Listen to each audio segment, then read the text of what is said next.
தாய் தமிழ் உறவுகளுக்கு வணக்கம். 10 ஆண்டுகளுக்கு பிறகு பாஜக கூட்டணியில் இணைகின்றார் என்ற தலைப்பில் இந்த காணொளியை காண்கிறோம். 10 ஆண்டுகளுக்கு பிறகு பாஜக கூட்டணியில் இணைகின்றார்.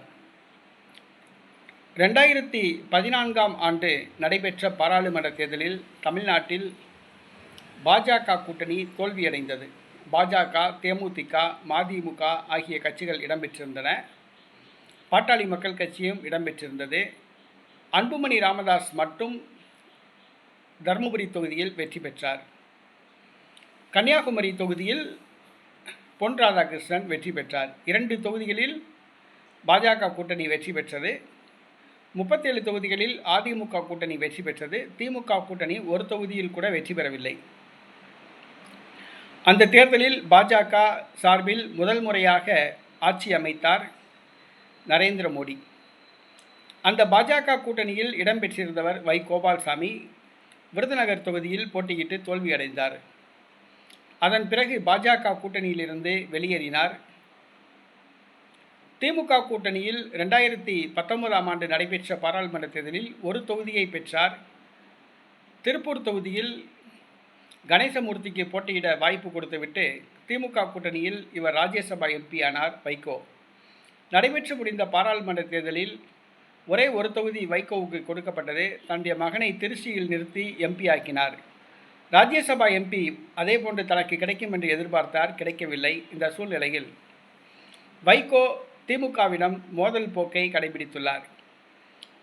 குறைந்தது 12 தொகுதிகளில் வருகிற சட்டசபை தேர்தலில் போட்டியிடுவோம் என்று கூறி வருகிறார். ஆனால் திமுகவோ மதிமுகவுக்கு இந்த முறை 2 அல்லது 4 தொகுதிகள் தான் வழங்கும் என்று கூறப்படுகிறது. இது வைகோவுக்கு மிகுந்த அதிருப்தியை கொடுத்துள்ளது. அதே நேரத்தில் பாரதிய ஜனதா கட்சி மதிமுகவுடன் பேச்சுவார்த்தை நடத்தி வருகிறது. வைகோ மகன் துரை வையாபுரிக்கு மத்திய அமைச்சர் பதவி வழங்குவதாக வாக்குறுதி அளித்துள்ளது. சட்டசபை தேர்தலில் கணிசமான தொகுதிகள் வழங்குவதாகவும் வாக்குறுதி அளித்துள்ளது. ஆகவே வருகிற சட்டசபை தேர்தலில் திமுக கூட்டணியில் இடம்பெற்றிருந்தால் தனக்கு தொகுதிகள் மிகவும் குறைவாக கிடைக்கும். அதே நேரத்தில் திமுக மூழ்கப் போகும் ஒரு கப்பல், தோல்வியடைய போகும் ஒரு கூட்டணி, அதில் இருந்தால் தனக்கு லாபம் கிடைக்காது என்று கருதி திமுக கூட்டணியிலிருந்து விலக வைகோ முடிவு செய்துள்ளார். வருகிற சட்டசபை தேர்தலில் அதிமுக பாஜக கூட்டணியில் இணைய முடிவு செய்துள்ளார். இதற்கான பேச்சுவார்த்தை நடைபெற்று வருகிறது. வைகோ 30 தொகுதிகள் கேட்பதாக கூறப்படுகிறது. ஆனால் அதிமுக பாஜக தரப்பிலிருந்து 15 தொகுதிகள் தான் வழங்கப்படும் என்று கூறப்படுகிறது. மத்திய அரசில் அமைச்சர் பதவி வழங்கப்படும் என்று கூறப்படுகிறது. தேர்தலுக்கு பிறகு பெரும்பான்மை கிடைக்காவிட்டால் அதிமுக கூட்டணி ஆட்சியில் மதிமுகவை சார்ந்தவர்களுக்கு அமைச்சர் பதவி வழங்கும் என்று கூறப்படுகிறது.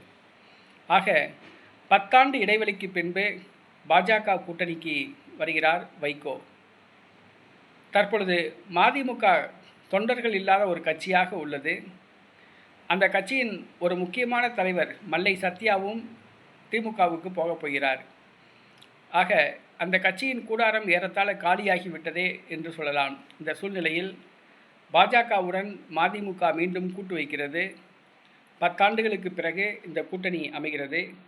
வெற்றி கூட்டணியா, மதிமுக கணிசமான தொகுதிகளை பெறுமா, வெற்றி பெறுமா என்பதை நாம் பொறுத்திருந்து பார்ப்போம்.